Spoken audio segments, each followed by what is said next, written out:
Back reviewing the torches again. So in this one I'm going to be looking at the Fitorch P36. This is one of two torches that the company sent in, so I thought I'd take a look at the tactical style one first. Quick rundown on the spec with this torch. Main features are they're quoting 3000 lumens top end output. This is using the 21700 battery.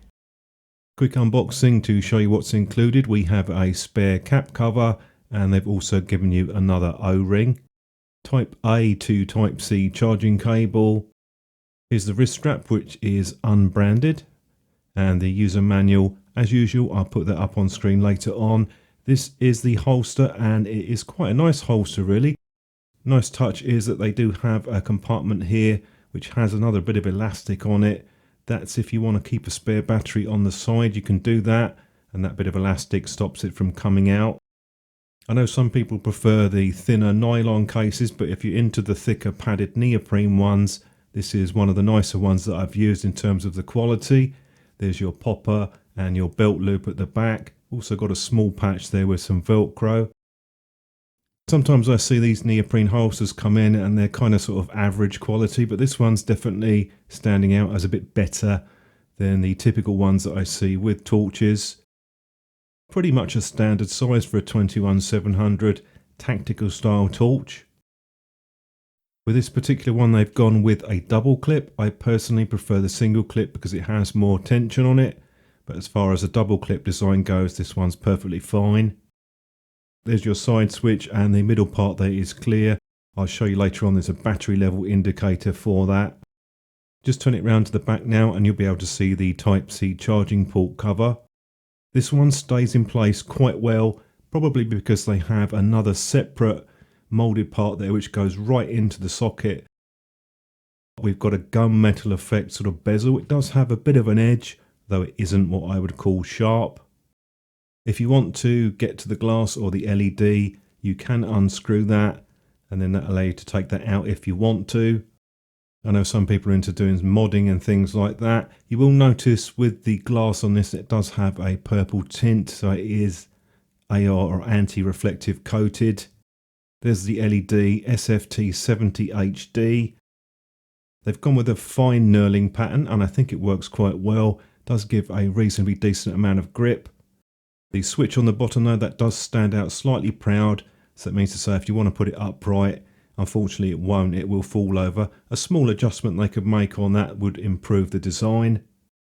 They've put quite a bit of grease on the threads, and you'll see with the spring it's actually under that contact point, so that's quite a nice design they've done on that. We'll pull out the battery, and interestingly this one, which is rated for 5000 mAh, that does also have the Type C charging port, so you have two options with this particular one. Charge it in torch, or you can charge the battery on its own. You can see that the side surrounding the contact point, that will prevent the battery from inserting and connecting, so that's your reverse polarity. Downside with that is you will need to use a spacer on unprotected cells, possibly one, sometimes two, depends on the battery length.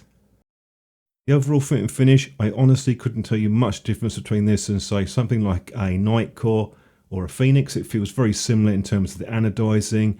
Switches also feel absolutely fine, good tactile feedback, and they are clicky, so no complaints in that regard. You'll notice that when you turn the torch on for about 5 seconds, the light comes on, and that's your battery level indicator. And we have multiple levels with that, and it goes from green, amber, right the way down to red. If you want to check the battery level when the torch is on, all you need to do with that is just hit the switch 3 times. We'll move on to the user interface now. Your base or tail switch gives you your momentary with a half press, full press for on and off, and it does have a mode memory. Hit the side switch to cycle through the power levels. It goes up and then it goes down. A lot of torches usually just cycle back round. To get to the turbo, just hold the switch in for half a second, and you can also do that again to get back to your last level. Strobe mode is a double press, and then a double press again will cycle between the two strobe outputs. This one has a normal strobe and an SOS. They've also included a beacon mode for you so that you can locate the torch if you've got it in storage or put down somewhere. That might be a useful function to have for some people. Charging speed for the battery is about 1.25 amps and it goes up to 2 amps if you're charging it in the torch directly. 2 amps is quite fast, so you'll get about 3 hours from flat charging on this.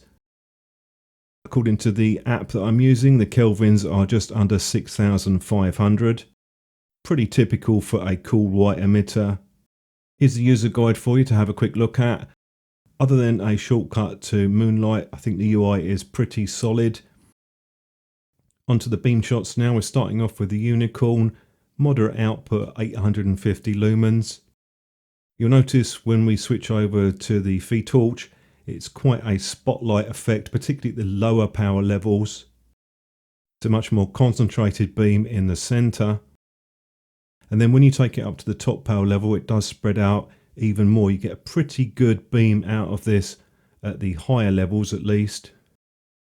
Up close I did notice there is a magenta tint on the very edges. It's not the bezel doing that, that's the coatings on the glass or the lens on the front. To be honest, you don't notice it using it out and about except when you're up pretty close to an object, but I just thought I'd mention it. It is a bit unusual to see that. A few more beam shots now, then I'll give you my summary at the end of the video.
The last one I looked at from this company was quite a long time ago, and I think it was pretty good at the time, but it did lack the power levels. This one seems to be quite a bit better in terms of the overall finished product.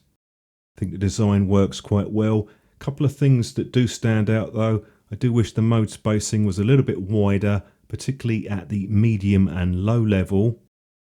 I know some people would prefer to have a lower moonlight mode as well.